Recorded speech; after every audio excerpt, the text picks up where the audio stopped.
오늘 이 저녁 시간에 야곱의 인생을 돌아보면서 우리들이 얼마나 하나님의 은혜를 누리고 있는지 그 은혜를 다시 한번 생각하고 나누는 시간이 되기를 원합니다.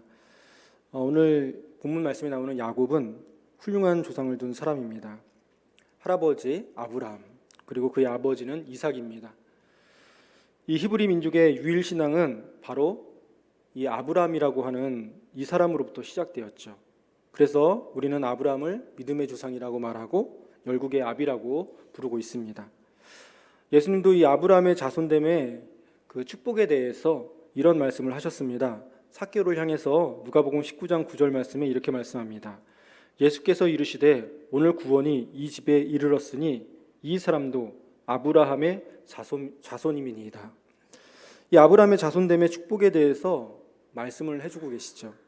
아브라함이 모리아산에서 이삭을 바치고 있는데 이삭을 바치던 그 장소가 어디입니까? 바로 큰 바위입니다. 이 바위는 믿음의 상징이 되어서 그 바위 하나를 놓고서 역사적으로 얼마나 치열한 소유권 전쟁이 있었는지 모릅니다. 그래서 이스라엘 역사가 그 이야기를 잘 이해해 주고 있어요. 그래서 지금은 결국 이슬람교가 그곳에 사원을 세웠죠.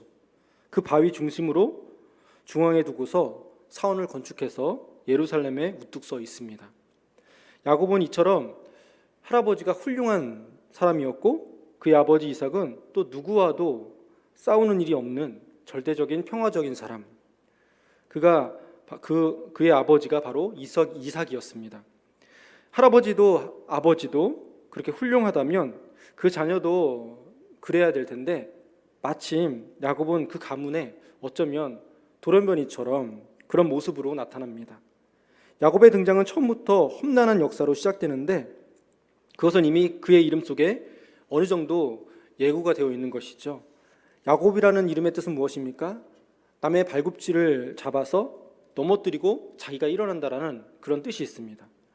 그 이름 그대로 야곱은 다른 사람을 붙잡고 넘어뜨리고 자기가 일어나는 인생을 살았던 사람입니다. 제일 먼저 그가 넘어뜨렸던 사람, 그는 바로 그의 형 에서이죠. 그리고 두 번째는 그의 아버지 이삭, 세 번째는 그의 외삼촌 라반을 넘어뜨렸습니다. 그와 가까이 있는 사람은 다 넘어집니다. 마지막에는 천사도 싸움을 해서 넘어뜨리는 인생을 살았던 사람, 그가 야곱입니다. 야곱의 평가는 긍정적인 면과 부정적인 면이 있습니다. 긍정적인 면은 그는 하나님의 축복에 대해서 열심히 있었던 사람이에요. 하나님을 절대로 붙들고 놓지 않는 끈질긴 인내가 있는 사람이었다고 말할 수가 있습니다. 그것 하나만이 야곱에 대한 긍정적인 평가입니다. 부정적인 면은 그보다 훨씬 많이 있습니다. 자기 형 에서의 운명을 가로채버린 사람이죠. 성공을 위해서는 수단과 방법을 가리지 않는 사람, 상대방에게 가해지는 피해에 대해서는 전혀 고려하지 않는 사람, 잔꾀가 많은 사람, 머리가 잘 돌아가는 사람, 위기를 만날 때만 되면 그때만 하나님을 찾는 사람, 위기가 해결되면 다시 제자리로 돌아가는 사람 등 이러한 여러 가지 야곱에 대한 평가가 있습니다. 팥죽 한 그릇에 장자의 고난을 넘겨받았다고 하는 그 이야기 우리가 성경에서 많이 보았습니다. 그런데 우리 문화와 우리 신앙에서는 잘 이해되지 않는 부분이 있죠. 그러나 그 당시 문화에서는 이 장자권이라고 하는 것, 그것은 재산권을 포함하고 있는 것입니다. 평소에서는 이 장자의 심각성에 대해서는 별로 그렇게 중요하게 생각하지 않은 것 같습니다. 하지만 야곱은 아마도 이것에 대해서 깊이 이해하고 연구했던 것 같습니다. 자, 어떤 때는 우리들도 다른 사람들에게 재산의 어떤 결정권을 양도하는 경우가 있지 않습니까? 그런데 야곱이 형에게 이 팥죽 한 그릇 그것을 주고서 얻어낸 것이죠. 어떤 경우에도 딴소리 못하도록 다짐을 받고 오늘로 말하면 각서를 쓴 것 같은 그런 현실입니다. 그리고 그것을 확실하기 위해서 또 작업을 하죠. 그의 아버지 이삭에게는 자녀들에게 안수기도 할 수 있는 축복권이 있지 않았습니까? 그런데 장자 에서가 받아야 할 그 장자의 축복을 야곱이 다 가로채 버렸습니다. 야곱이 가로챈 이 장자권 속에는 재산권뿐만 아니라 야곱은 당신은 몰랐죠. 죽을 때까지 몰랐을 것입니다. 하나님의 뜻과 섭리 안에서 메시아의 족보에 들어가는 영적인 축복이 그 장자권에 들어있었다는 것입니다. 이 장자권이 계승되는 혈통을 통해서 우리 메시아 예수님이 이 땅에 오시게 된 것 아니겠습니까? 마태복음 1장 메시아의 족보에 이렇게 말씀하고 있습니다. 아브라함이 이삭을 낳고 이삭이 야곱을 낳고, 정상적이라면 어떻게 됩니까? 이삭이 에서를 낳고 해야 하는데 에서는 빠지고 야곱이 그 자리에 들어가게 되었다는 것이죠. 엄밀히 말하면 에서는 메시아의 족보에 들어가는 그 특권을 속된 말로 사기당한 것이고 빼앗긴 것입니다. 구약을 읽어보시면 이스라엘의 12지파는 에서의 아들로 형성된 것이 아니죠. 야곱의 12아들로부터 형성되는 것을 우리는 또 발견하게 됩니다. 또 하나님의 이름을 부를 때 아브라함의 하나님, 이삭의 하나님, 그리고 에서의 하나님이 아니라 야곱의 하나님이라고 부르는 것이죠. 믿음의 조상이라는 타이틀을 야곱이 빼앗아가게 된 것입니다. 에서는 이제 빈 껍데기가 된 것입니다. 그런데 도저히 회복할 수가 없습니다. 자기 입으로 포기를 선언했고요, 포기각서를 쓴 것처럼 다짐했습니다. 그리고 아버지도 안수기도를 하면서 장녀였던 에서에게 돌아갈 모든 축복을 야곱에게 다 축복해 버렸습니다. 그렇기 때문에 도저히 회복할 길이 없는 것이죠. 자, 이런 때는 남은 것이 하나밖에 없습니다. 폭력입니다. 그래서 에서는 야곱을 죽이기로 작정을 하죠.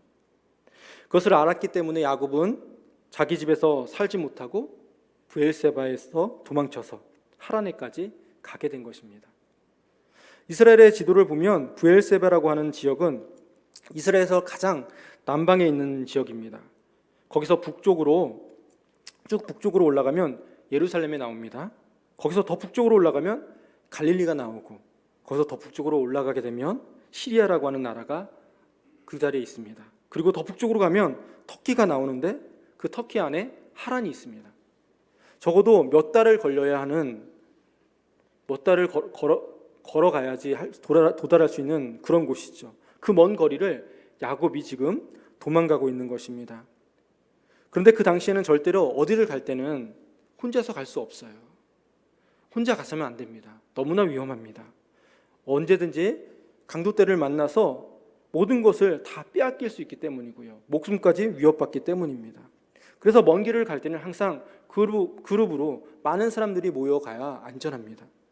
하지만 지금 야곱은 너무나 급하게 도망하겠고, 그렇기 때문에 아무도 동행하는 사람이 없습니다. 혼자 그 먼 길을 가야 하는 것입니다. 얼마나 두려웠겠습니까, 여러분? 얼마나 배가 고팠을까요? 얼마나 피곤하고 지쳤겠습니까? 그런 어느 날 돌베개를 하고서 자다가 난생 처음으로 하나님을 만나게 됩니다. 그리고 야곱은 난생 처음 하나님께 심각한 기도를 드리는 것이에요. 하나님, 나의 조상 아브라함의 하나님이요 이삭의 하나님이시라면 내가 가는 이 길 가운데 나를 지켜주시고 먹을 거를 주시고 입을 거를 주시기 바랍니다. 간절하게 기도합니다. 그리고 하나님께서는 이 야곱의 기도를 들으시고 지켜주시겠다고 약속해 주셨습니다. 그래서 야곱은 그곳을 베델이라고 칭했죠. 오늘 우리가 읽은 말씀 무엇입니까? 이번에는 정반대로 야곱이 하란에서 이제 도망쳐서 자기 고향 브엘세바로 오고 있는 것입니다. 전에는 형 에서가 죽이려고 해서 도망을 쳤는데 이번에는 외삼촌 라반이 죽일까 봐 도망을 가고 있는 것입니다. 야곱은 어디를 가나 상대방에게 피해를 입히고 남의 것을 빼앗는데 능수능란한 사람입니다. 사실 지금 야곱은 자기가 꿈에도 그리던 고향 땅을 향해서 돌아가고 있지 않습니까? 그런데 그렇다면 마음이 지금 기뻐야 했는데 마음이 지금 답답하고 두려운 가운데 있는 것이죠. 왜 그렇습니까? 고향에 가면 자신으로부터 절대적인 피해를 입고 20년 동안 원한을 품고 이를 갈고 있었던 에서를 만나야 하기 때문입니다. 자, 오늘 말씀에는 자기 형 에서를 만날 준비를 하고 이제 야곱의 지혜가 나오고 있는데요. 이 야곱이라는 사람은 정말 어려움에 처할 때마다 정말 지혜롭게 대처하는 처세술이 뛰어난 사람인 것 같습니다. 야곱이 이런 준비를 합니다. 오늘 본문 3절 말씀입니다. 창세기 32장 3절 말씀. 야곱이 세일 땅 에돔 들에 있는 형 에서에게로 자기보다 앞서 사자들을 보내며, 야곱이 가기 전에 먼저 사자들을 보냈다는 것이죠. 왜 그럴까요? 형의 마음을 알아보려고 그런 것이죠. 속된 말로 떠보려고 그러는 거예요. 너희들 가서 형의 안색을 한번 보고 기분 어떤지 한번 가봐라. 만약 그러다가 야곱이 그 사자들에게 화를 내거나 그들을 칼로 죽이면 야곱은 재빨리 도망치려고 먼저 그 죽음의 길로 사자들을 보낸 것이죠. 참 잔꾀가 대단한 사람입니다. 머리가 잘 돌아가는 사람이죠. 그들의 죽음의 자리로 내보내면서 무슨 말을 할지도 정확하게 지시하고 있습니다. 4절 5절 말씀입니다. 그들에게 명령하여 이르되 너희는 내 주 에서에게 이같이 말하라. 주의 종 야곱이 이같이 말하기를 내가 라반과 함께 거류하며 지금까지 머물러 있어 싸우며 내게 소와 나귀와 양떼와 노비가 있으므로 사람을 보내어 내 주께 알리고 내 주께 은혜 받기를 원하나이다 하라 하였더니. 지금 말씀 2절을 읽었는데 보시면 여기에 많이 반복되는 단어 하나가 있습니다. 주라고 하는 단어입니다. 이 짧은 구절에 4번이나 나오고 있습니다. 왜 그가 이렇게 주라는 단어를 많이 사용하고 있습니까? 그의 아버지 이삭이 속아서 야곱에게 축복했을 때 했던 말, 그중 하나가 무엇입니까? 내가 형제들의 주가 되고라고 하는 축복을 받았어요. 그러니까 아버지가 저를 형님의 주로 세웠지만 저는 형님의 주가 될 마음이 하나도 없습니다. 그래서 형을 주라고 표현하고 있는 거예요. 그것은 가당치도 않습니다. 형님이 저희 주님이십니다 라고 아부를 하고 있는 것이죠. 여러분, 아무리 존경하는 사이라고 하더라도 형제끼리 주님이라고 부를 수 있겠습니까? 이렇게 야곱은 목적을 위해서는 어쩌면 수단과 방법을 가리지 않고 있는 모습을 보게 됩니다. 그 다음에 야곱이 자신에게 소유가 많다고 하는 것을 또 에서에게 알리고 있어요. 그 이유는 무엇입니까? 지금 아버지의 재산을 받기 위해서 내가 장자권을 뺏었으니까 재산을 받기 위해서 오는 거 절대 아닙니다. 나는 충분히 있습니다. 그러니 나를 받아주십시오 라고 야곱의 마음이 담겨 있는 것이죠. 그럼 야곱이 돌아왔다는 소식을 들은 에서의 반응은 어떻습니까? 6절 말씀입니다. 사자들이 야곱에게 돌아와 이르되 우리가 주인의 형 에서에게 이른즉 그가 400명을 거느리고 주인을 만나려고 오더이다. 그리고 에서가 400명의 군사를 거느리고 야곱을 만나러 온다는 사실을 들었습니다. 그랬을 때 야곱의 모습이 무엇입니까? 7절 상반절 말씀입니다. 야곱이 심히 두렵고 답답하여 아주 두렵게 떨었습니다. 왜입니까? 죄를 지으면 두려운 것 아니겠습니까? 마음의 불안과 평안이 없죠. 누가 잡으러 오지 않아도 도망가게 됩니다. 제가 정말 처음으로 가슴이 두근두근 떨렸을 때가 어릴 때가 생각이 납니다. 정말 어릴 때 친구들과 학교를 끝나고 실내화를 들고 딱 오는데 친구들이 가는데 한 명씩 갑자기 초인종을 누르고 도망가자고 하는 거예요. 순서를 정해서 한 명이 초인종을 들고 막 죽으라 도망가는데 또 죽으라 도망가고. 가슴이 뛰겠습니까? 너무나 뛰죠. 근데 내 차례가 됐어요. 내 차례가 돼서 누르고 도망가는데 심장이 터질 것 같고 무서워서 뒤를 돌아보겠습니까? 뒤도 돌아보지 않고 그냥 안 보일 때까지 그냥 뛰는 거죠. 숨이 헐떡거리면서 이마에 땀이 흐르도록 순식간에 그렇게 도망갔던 기억이 납니다. 난 못 살게 하고 여러분 부자 될 수 있습니다. 그러나 마음의 평안은 없습니다. 난 무너뜨리고 높은 자리에도 올라갈 수 있습니다. 그러나 절대 행복할 수 없습니다. 남는 것은 어쩌면 후회뿐이죠. 야곱은 자기가 지었던 그 죄로 말미암아 대가를 지불하는 삶을 살아갈 수밖에 없는 것이에요. 집에서 쫓겨나 나그네 신세가 되고 에서에게 잡혀 죽을까 봐 늘 불안해하면서 떨면서 후회와 외로움의 인생을 살아가게 되었다는 것입니다. 자, 그러면 여기에 나타난 야곱의 그 실존은 무엇이라고 생각합니까, 여러분? 평소 야곱이 생각했던 행복관, 그 행복관이 성경에 나타나 있는데 야곱의 했던 그 생각과 오늘 우리의 생각은 별 차이가 없는 것 같습니다. 야곱은 아름다운 여자와 결혼을 하면 행복하다고 생각했던 것 같습니다. 그래서 그가 만났던 미인 라헬을 얻기 위해서 14년 동안 노동의 대가를 치르죠. 기어코 라헬을 자기 아내로 맞이하게 됩니다. 그 다음에 행복하려면 또 재물이 있어야 합니다. 그래서 재물을 모으기 위해서 그 목숨까지 내어놓고 그 재산 모으는데 전심전력을 다하죠. 모든 수단을 아끼지 않고 그는 큰 부자가 됩니다. 우리 가운데도 야곱과 같은 행복감을 가지고 살아가는 사람들이 세상에는 참 많이 있습니다. 그런데 문제는 지금 야곱은 그런 것을 다 소유하고 있는데도 행복하지 않고 오히려 두렵고 떨고 있다는 사실입니다.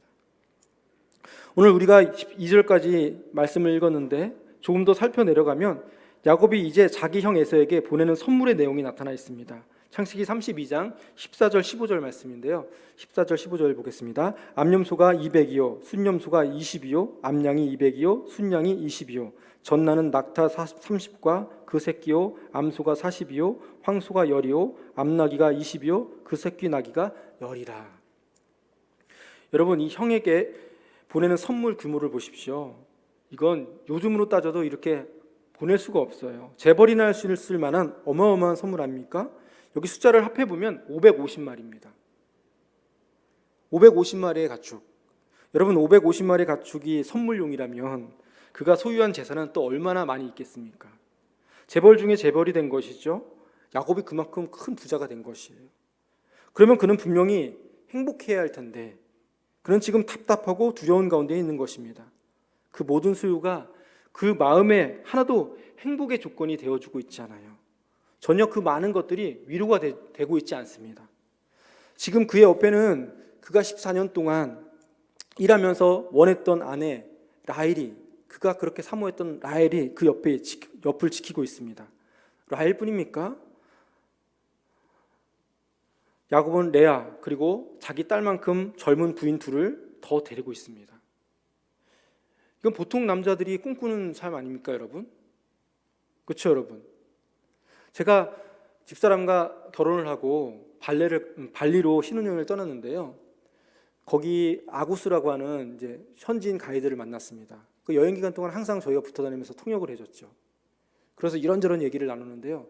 그 젊은 친구가 나중에 돈을 많이 벌어서 하고 싶은 게 무엇인지 아십니까? 부인을 2명을 얻어서 두 집 살림을 하는 거예요. 근데 그게 거기는 법적으로 가능하다고 하더라고요. 이렇게 남자가 이쁜 여자 좋아하고, 그 어쩜 하나님께서 그렇게 만들어 놓으신 거겠지만, 이렇게, 근데 여러분 얼마나 행복합니까? 4명의 아내와 12명의 아들입니다. 그 당시 아들을 정말 최고의 재산같이 생각할 수 있는 최고의 아들, 그리고 딸도 1명 있습니다. 언제나 야곱을 따뜻하게 맞아주고 아버지를 위해서 무엇인지 준비해주고 그런 자식들까지 있습니다. 그런데 지금 야곱은 그런 행복의 조건들이 오히려 부담으로 다가오고 있는 거예요. 사실 이때 야곱의 가족들은 누구도 야곱의 그 마음을 헤아릴 수가 없죠. 아니, 아버지 이렇게 돈 많이 벌어서 재벌이 되어서 금유 환영을 하고 있는데 왜 걱정하시지, 아버지가? 그리고 하나밖에 없는 혈육 쌍둥이 형 에서 삼촌을 만나러 가는데 왜 이렇게 저렇게 낯빛이 어둡고 왜 이렇게 힘들어하실까? 얼마나 기쁠까요? 가족들은 그렇게 생각하지 않았겠습니까? 여러분, 야곱이 20년 전에 형에게 했던 그 죄를, 그 잘못을 자기 가족들에게 고백을 했을 것이라고 생각하십니까, 여러분? 저는 아닐 거라고 생각합니다. 지금까지 감추고 살아온 것이죠. 그러니 누구도 지금 야곱이 이해가 되지 않는 상황입니다. 지금 야곱에게는 그 많은 가족들이 오히려 짐스러울 뿐이에요. 예전처럼 혼자였다면 그냥 어디 숨어버리면 그만일 텐데, 나만 바라보고 있는 17명 가족들, 그 시선이 무겁게 여겨지고 부담스럽게 느껴졌죠. 마침내 그는 답답하고 이 절망스러운 상황 속에서 무릎을 꿇고 하나님께 기도를 드리기 시작합니다. 사실 야곱은 평소 기도와는 거리가 먼 사람이었습니다. 늘 자기 머리를 믿고 꾀를 부려서 살았던 사람입니다. 그동안 어려운 고비도 참 많았었죠. 그때마다 하나님께서 다 구원해 주셨죠. 그럼 웬만하면 보통 사람 같으면 어려움을 겪으면서 깨닫고 하나님께 돌아와야 될 텐데, 하나님을 의지해야 되는데, 야곱은 끝까지 자기 머리만 믿고 살았습니다. 그러던 야곱이 드디어 한계의 또 상황에 닥친 것입니다. 이제는 사방의 문이 닫혀버린 것 같은 상황입니다. 사방이 닫힐 때는 하늘을 보라고 그랬죠. 드디어 야곱은 하나님께 기도하기 시작합니다. 우리도 건강에 조금만 문제가 생겨도 기도가 뜨거워지는 것이 우리들의 연약한 모습 아니겠습니까? 죽음 앞에 교만한 사람 하나도 없습니다. 다 하나님 앞에 무릎을 꿇게 되어 있죠. 우리 인간들이 정말 진실하게 하나님을 찾고 만날 때가 언제입니까? 인간은 누구나 위기 상황에 처하면 하나님을 찾게 되어 있습니다. 요나가 물고기 뱃속에서 하나님을 찾았던 것처럼 이제 야곱은 오늘 죽음의 위기 앞에서 하나님을 찾고 있어요. 창세기 32장 9절 말씀입니다. 야곱이 또 이르되 내 조부 아브라함의 하나님, 내 아버지 이삭의 하나님. 이렇게 하나님을 찾고 보니 제일 먼저 야곱의 머리에 들어오는 생각은 하나님의 은총이었다는 것입니다. 본문 10절 상반절 말씀입니다. 나는 주께서 주의 종에게 베푸신 모든 은총과 모든 진실하심을 조금도 감당할 수 없사오나. 이게 야곱의 입에서 나온 첫 번째 고백입니다. 자, 이 고백 속에는 두 가지의 야곱의 마음이 들어 있습니다. 하나는 감당할 수 없는 하나님의 은총, 그 은총이 지금 내 삶에 주어져 있다고 하는 것을 고백하고 있는 것이죠. 그리고 두 번째는 감당했어야 할 하나님의 일을 내가 감당하지 않았다고 하는 그 고백이 함께 들어있는 고백의 말씀입니다. 여러분, 20년 전에 야곱이 처음 베델에서 하나님을 만났을 때 하나님의 약속을 들었어요. 그가 이런 약속을 했습니다. 창세기 28장 22절 말씀입니다. 내가 기둥으로 세운 이 돌이 하나님의 집이 될 것이요 하나님께서 내게 주신 모든 것에서 10분의 1을 내가 반드시 하나님께 드리겠나이다 하였더라. 하나님의 전을 세우겠다고 하는 약속이 있었고 하나님께서 주신 모든 것의 10분의 1을 반드시 하나님께 드리겠습니다 했는데 그렇게 하지 않았던 것이죠. 지금 그가 그것을 떠올리고 있는 것입니다. 이제야 드디어 야곱은 베델을 기억하고 있는 것입니다. 베델에 있었던 그 기억을 떠올리면서 기억하고 있어요. 20년 전 내가 집에서 도망쳐서 하란을 향해서 도망갈 때 들판에서 하나님께서는 야곱을 만나 주셨고 그때 하나님께서 야곱에게 너와 함께 할 것이다, 너의 가는 길을 지켜줄 것이다 약속해 주셨는데 그 20년 동안 하나님께서 진실하게 신실하게 그 약속을 지켜주셨던 것이죠. 그런데 야곱은 그것을 다 잊고 살았어요. 그것을 다 잊고 20년 동안 살아왔던 것입니다. 이제야 그것이 20년 만에 생각난 것이에요. 여러분, 하나님은 우리에게 복을 주시는 하나님이십니다. 그런데 문제는 우리가 복을 받고 있을 때 복을 주시면 주실수록 우리의 마음이, 우리 영혼이 나태해져서 하나님의 축복을 축복으로 생각하지 못하는 어떤 영적인 빈곤 상태가 우리에게 올 수 있다는 것입니다. 그것이 우리들의 문제죠. 이제 드디어 야곱은 20년 전에 자신의 모습이 떠올라서 하나님께 이렇게 고백하고 있습니다. 창세기 32장 10절 하반절입니다. 내가 내 지팡이만 가지고 이 요단을 건넜더니 지금은 두 때나 이루었나이다. 생각해 보니까 20년 전에는 내가 잠잘 곳도 없었고 들판에서 돌베개를 베고 자면서 밤을 지새우고 그때는 내가 지팡이 하나밖에 없었는데 이제 지팡이 하나 가지고 떠났던 그 길을 이렇게 많은 가족들과 이렇게 수많은 가축대를 몰고 오고 있다니, 아, 이것이 하나님의 은혜가 아닌가. 지금까지 살아온 것이 하나님의 은혜입니다. 그것을 고백하고 있는 것입니다. 여러분, 처한 상황이 절망스럽고 답답할 때는 우리의 본래의 모습을 거슬러 올라가 생각해 보시기 바랍니다. 멸망할 수밖에 없는 죄인들을 위해서 하나님은 아들 예수 그리스도를 보내주셨죠. 우리의 죄를 대신하여서 우리 예수님께서 십자가에 달려 돌아가심으로 우리는 하나님의 자녀가 되었고 그 믿음을 가지고 지금 살아가고 있습니다. 우리에게 섬길 수 있는 이 계림교회를 허락해 주셨고 이 신앙의 순례를 또 함께 격려하고 함께 가라고 이렇게 많은 형제 자매들을, 우리 성도들을 우리 주변에 또 허락해 주셨습니다. 지금 우리를 가장 좋은 곳으로, 젖과 꿀이 흐르는 곳으로 인도해 주셨습니다. 또 우리에게 일터를 주시고 먹을 것을 주시고 입을 것을 주셨습니다. 잠잘 곳을 주셨고 또 사랑하는 가족들도 우리에게 허락해 주셨습니다. 지팡이 하나 가지고 우리가 살아왔는데 하나님께서 우리에게 오늘날 이러한 큰 은총을 더하여 주신 것 아니겠습니까? 전 세계 인구들을 놓고서 통계를 낸 그 글이 하나 있습니다. 여러분의 가정에 냉장고가 있고 그 냉장고에 음식이 있으며 여러분의 옷장에 옷이 있고 잠잘 지붕이 있다면 당신은 세계 75% 인구보다 부자입니다. 은행에 돈이 있고 지갑에 돈이 들어있으면 당신은 세계 8%의 부자에 속하는 사람입니다. 오늘 당신이 건강하게 생활하고 있다면 이번 한 주간 질병으로 인하여 세상을 떠나게 될 100만 명보다 더 복받은 사람입니다. 결국 지금 야곱이 이렇게 불안해하고 고민하고 답답해하는 것은 그의 영이 하나님과의 관계 속에서 불편하기 때문입니다. 하나님의 백성들은 하나님과의 관계가 불편해지면 모든 것이 불편해질 수밖에 없습니다. 불안해집니다. 우리는 육체가 있고 영이 있습니다. 우리 육체는 영의 지배를 받습니다. 따라서 영이 병이 들면 모든 것이 약해질 수밖에 없어요. 그래서 하나님과의 관계가 편해지면 신속히 그 관계를 회복시켜야 하는 것이죠. 어느 때 우리가 돈이 없어서 답답하고 또 고난을 받을 때가 있습니다.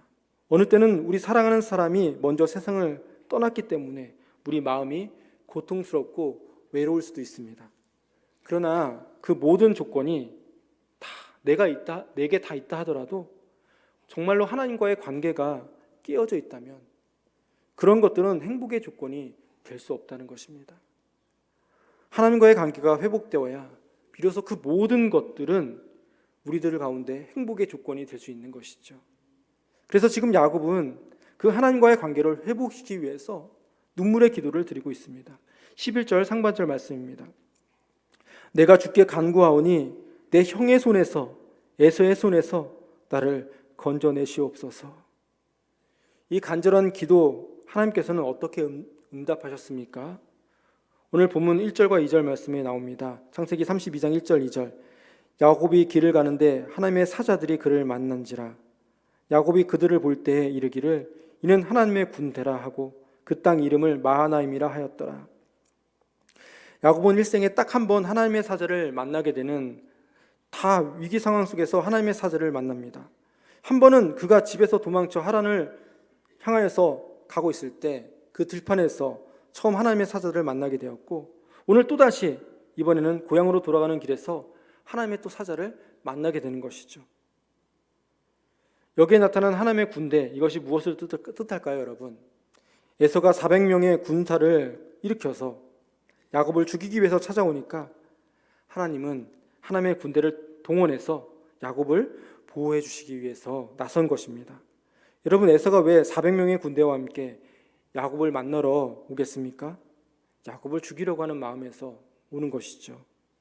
동생을 만나러 오는데 군사가 왜 필요하겠습니까? 에서는 불안한 성격의 사람입니다. 불같은 성격을 가지고 있습니다. 야곱이 온다는 소식을 듣자마자 집에 있는 군사를 모두 일으켜서 그를 어떻게든 해보려고 나가고 있는 것이에요. 그런데 이후에 보면 그런 에서의 완악했던 마음이 우리는 성경을 통해서 알고 있지 않습니까? 마음이 녹아지고 변해서 야곱을 봤을 때 그를 언싸안죠. 눈물로 화해하는 해피엔딩을 우리는 볼 수가 있습니다. 자, 그러면 어떻게 에서의 마음이 변했습니까, 여러분? 답은 하나죠. 하나님께서 하신 것입니다. 하나님이 움직이시면 어떤 문제도 깨끗하게 풀어지는 것입니다. 하나님의 마음을 움직일 수 있는 힘, 그것은 바로 기도밖에 없는 것이죠. 기도하는 인생은 하나님의 군대가 함께하여 주십니다. 그리고 동행하며 지켜주시고 보호하여 주십니다. 여러분, 우리는 누구입니까? 나는 누구입니까? 사실 우리는 지팡이 하나 가지고 요단을 건넜던 그 야곱의 모습과 똑같지 않습니까? 우리는 아무것도 없었습니다. 그렇게 야곱처럼 캄캄한 아무도 없는 그 넓은 들에 홀로 있었을 때가 있었습니다. 하나님의 무한한 은혜 안에 있는 내 자신, 우리 자신을 발견하는 것이 중요합니다. 저와 여러분, 하나님께서 보이지 않으시지만, 우리가 잊고 살았을지 모르겠지만 하나님은 한번 약속하시고 어쨌든 야곱과 끝까지 함께 하시고 그를 지켜주셨습니다. 그런 분이 우리 하나님이십니다. 사랑하는 여러분, 오늘도 그 하나님을 바라보면서 우리가 우리에게 주신 모든 것들을 감사하며 제목으로 삼고 하나님을 찬양하며 살아가시기를 주님의 이름으로 간절히 축원합니다.